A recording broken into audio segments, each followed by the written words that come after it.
जय हिंद मेरे दोस्तों, कैसे हैं आप सब। आप सबका स्वागत है हमारे इस यूट्यूब चैनल। और आज हम आपके लिए एक वीडियो लेकर आए हैं जिसमें आपको बहुत कुछ जानने को मिलेगा। तो इस वीडियो को एंड तक देखें और चैनल को सब्सक्राइब करना ना भूलें। तो चलिए साथ में देखते हैं ये वीडियो। अस्सलाम वालेकुम, नमस्कार, सत श्री अकाल एंड गुड इवनिंग। मैं मरज़ू काज़मी और आप देख रहे हैं फेस ऑफ। हमें जी ज्वाइन किया है पाकिस्तान से एजाज सैयद ने, जो कि सीनियर जर्नलिस्ट हैं। हम सब एजाज को जानते ही हैं, देखते भी रहते हैं। अक्सर पॉलिटिशियंस और फौजियों के पीछे पीछे सवाल लेके चल रहे होते हैं और उन्हें काफ़ी परेशानी हो जाती है। और बहुत कुछ मैं एजाज से सीखती हूँ और कोशिश करती हूँ कि उस तरह से मैं भी बात कर पाऊँ, लेकिन खैर बहुत मुश्किल काम है जो एजाज कर रहे हैं। और भारत से हमें ज्वाइन किया सबके जाने पहचाने वैभव सिंह ने, और बहुत शुक्रिया आप दोनों का कि आप लोग आए हैं।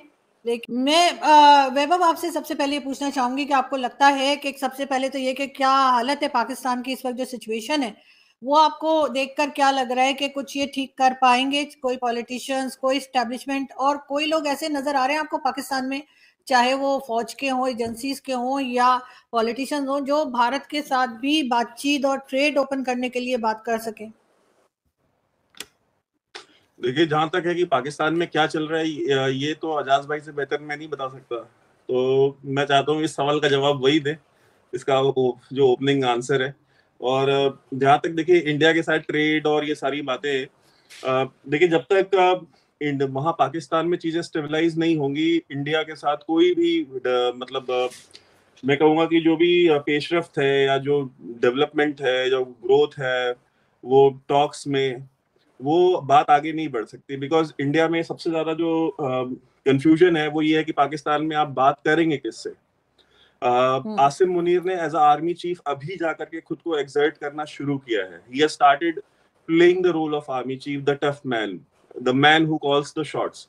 पिछले एक साल से इंडिया में, मैं आपको ऑनेस्टली बता रहा हूँ, आपने कुछ हमारे पुराने मिलिट्री वेटरन्स को सुना भी होगा ऑनलाइन, और वो लिख भी रहे हैं, वो बोल भी रहे हैं कि हम जो करंट आर्मी चीफ है, he is the weakest army chief in the history of Pakistan.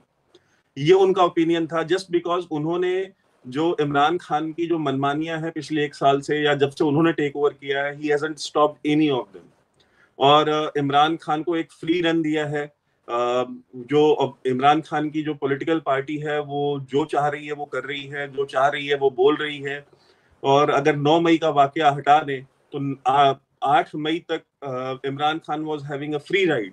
तो वो क्यों हो रहा है इस चीज को, अब मैं इससे इख्तलाफ कर सकता हूँ, आप इससे इख्तलाफ कर सकती हैं, लेकिन जो इंडिया का जो जो वेटरन कम्युनिटी है, या जो यहाँ की, हमारे यहाँ की जो स्टैब्लिशमेंट है, आप कह लीजिए, वो चाहे ब्यूरोक्रेटिक स्टैब्लिशमेंट हो, चाहे मिलिट्री स्टैब्लिशमेंथ हो, उनके दिमाग में ये था कि दे वर नॉट श्योर कि अगर आसिम मुनीर से भी अगर कोई बात होगी तो how much strength or how much confidence of his junior officers does he have, because अभी तक तो जो हुआ है, अभी इंडिया में भी ये भी बातें चल रही हैं कि पाकिस्तान में कुछ 70-80 ऑफिसर्स के खिलाफ कोर्ट मार्शल, इस तरह की चीजें जो है वो इंक्वायरियां शुरू हुई हैं।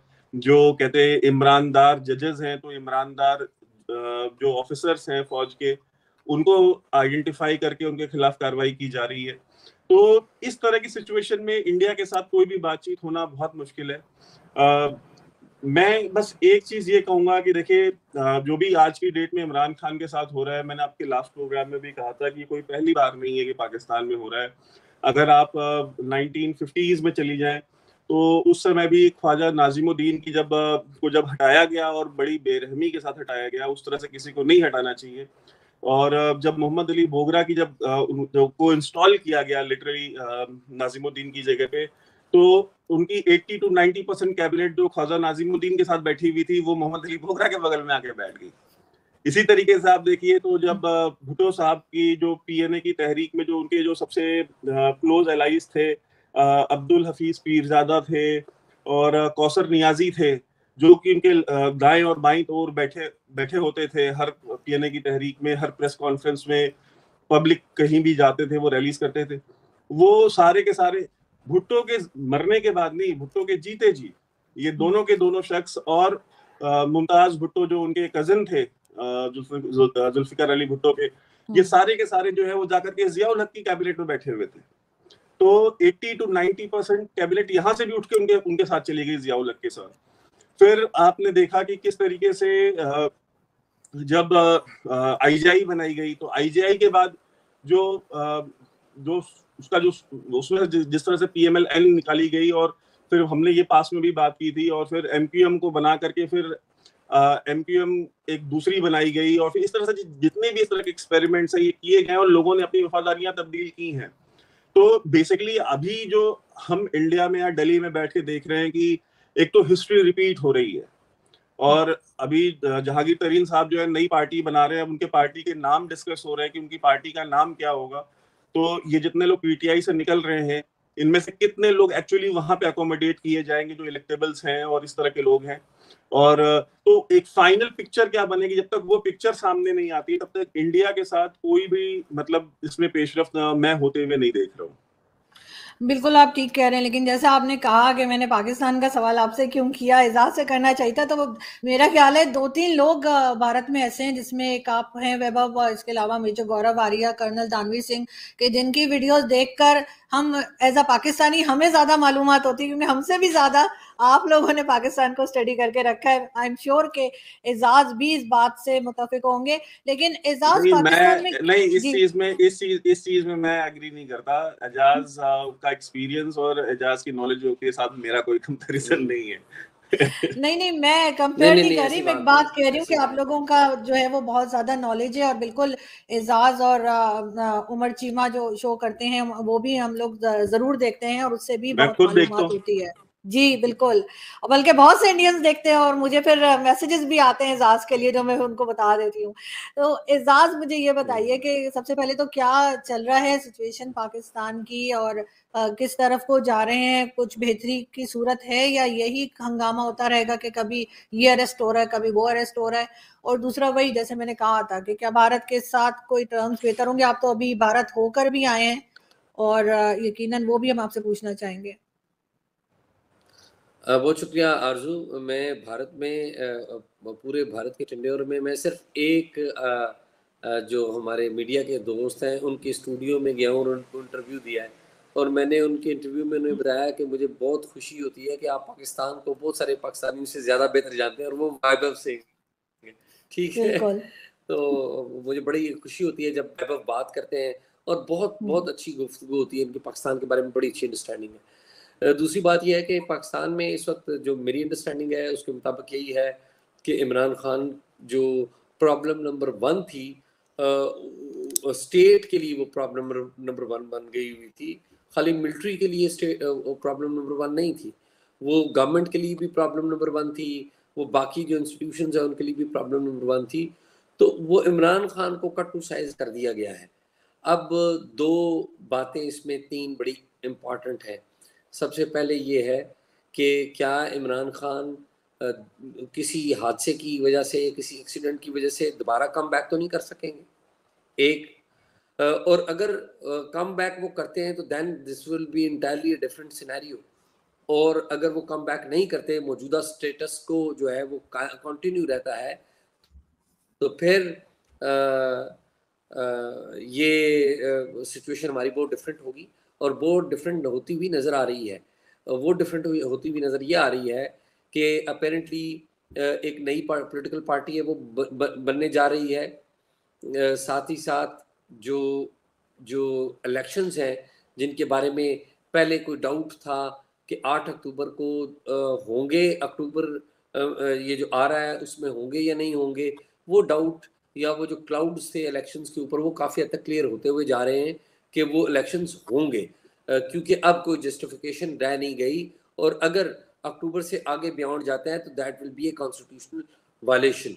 पहले तो फिर भी कोई जस्टिफिकेशन थी आइन का आर्टिकल जो 254 है उसके तहत, लेकिन अब जस्टिफिकेशन नहीं रही, और अब अक्टूबर में इलेक्शन अपेरेंटली होंगे जिसमें इमरान खान शरीक नहीं होंगे, इमरान खान उसका हिस्सा नहीं होंगे। अब सवाल ये है कि इमरान खान की जो तहरीक इंसाफ है, क्या तहरीक इंसाफ भी एमक्यूएम की तरह, एमक्यूएम हकीकी और एमक्यूएम जो है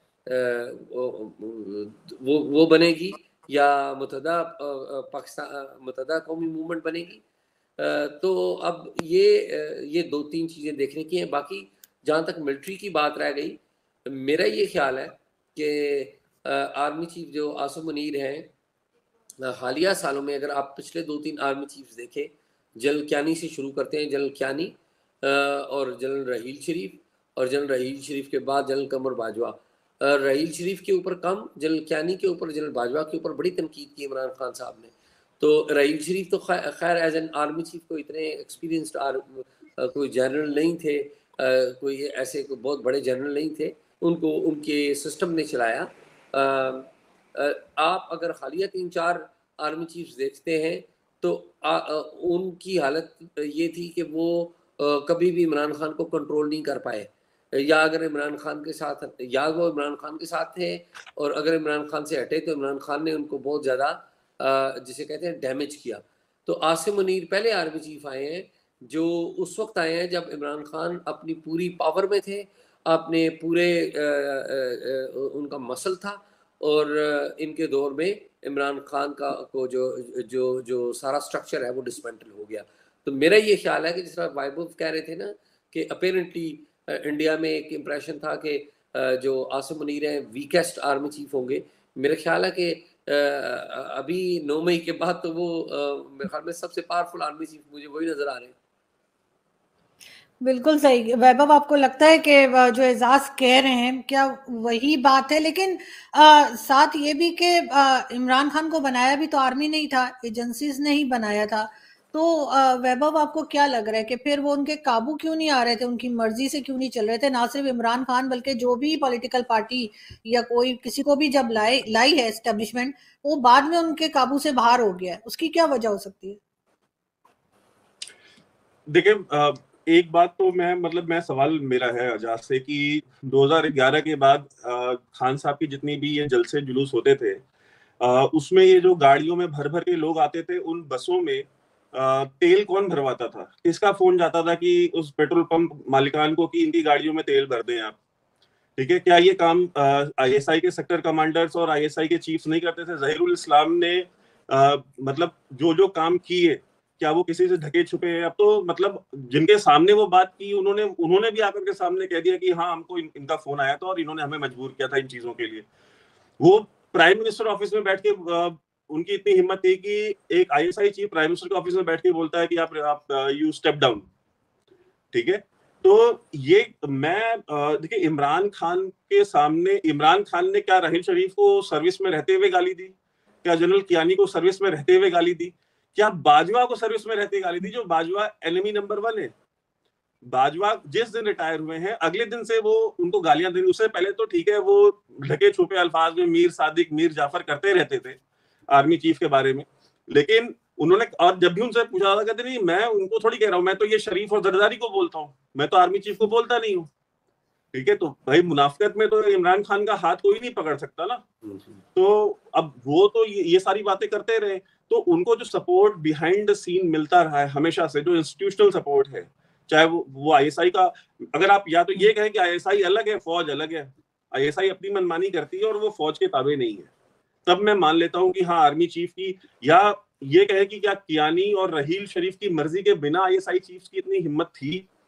जो बात आज जनरल फैज कर रहे हैं कि जब उनसे पूछा गया ऑफ द रिकॉर्ड कि भाई आपको बोला जा रहा है, जनरल बाजवा ने तो हाथ झाड़ लिया, उन्होंने कहा भाई मेरी नॉलेज में नहीं था, ये काम जनरल फैज ने इंडिपेंडेंटली ये काम किए हैं, अगर ये काम किए हैं तो मेरा उसमें कोई यस और नो नहीं था। उन्होंने मुझसे मुशावरत नहीं की इन इश्यूज के ऊपर। तो जनरल फैज ने क्या बोला कि क्या आईएसआई चीफ आर्मी चीफ के बगैर इजाजत के, बगैर नॉलेज के कोई काम कर सकता है? तो जनरल फैज ने इस सवाल का जवाब दिया है।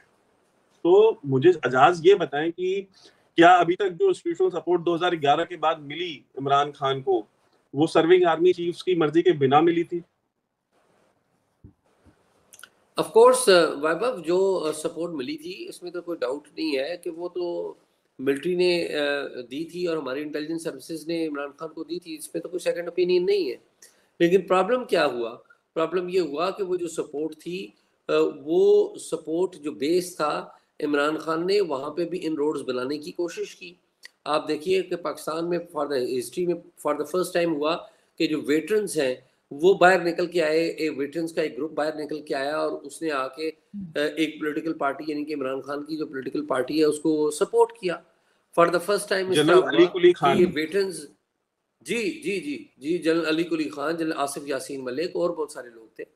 तो इशू ये है, जनरल अमजद शुएब, जनरल खालिद नईम लोधी, तो ये एक इम्प्रेशन इन लोगों ने ये दिया कि वेटरन्स के अंदर भी पीटीआई मौजूद है, और अगर वेटरन्स के अंदर मौजूद है तो फिर लोग लामहला ये बात कहेंगे कि देखिए कि ये वेटरन्स कौन है, वेटरन्स जो सर्विंग आर्मी ऑफिसर्स हैं उनके बाप है कोई, किसी का बेटा आर्मी में सर्व कर रहा है, तो ये उधर भी यानी कि बात जाएगी।